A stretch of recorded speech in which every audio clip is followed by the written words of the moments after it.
Ieri era in regione Sabina Guzzanti, che ha presentato il suo ultimo film dedicato alla trattativa Stato-mafia dagli anni 90 in poi. La regista ha partecipato ad un incontro che è stato organizzato dal Movimento 5 Stelle. Diamo la linea a Udine, dove c'è Rita Micoli. Tutto esaurito per l'evento organizzato a Palmanova dal Movimento 5 Stelle con Sabina Guzzanti, che ha presentato il suo La trattativa, film già passato al Festival di Venezia sui rapporti Stato-mafia.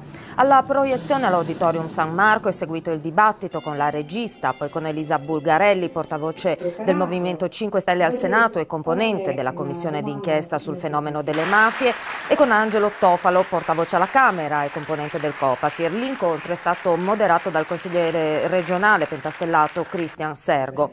Il Movimento 5 Stelle ha fortemente voluto che dopo Zuliano il film della Guzzanti fosse proiettato anche a Monfalcone, in mattinata poi a Palmanova. È stato sottolineato come il film non sia riuscito ad ottenere il riconoscimento di interesse culturale dal Ministero. Questo, dice il Movimento 5 Stelle, la dice lunga su come il discorso della trattativa Stato-mafia viene vissuto nel Paese, tra chi gli dà la giusta importanza e chi vorrebbe ignorarlo.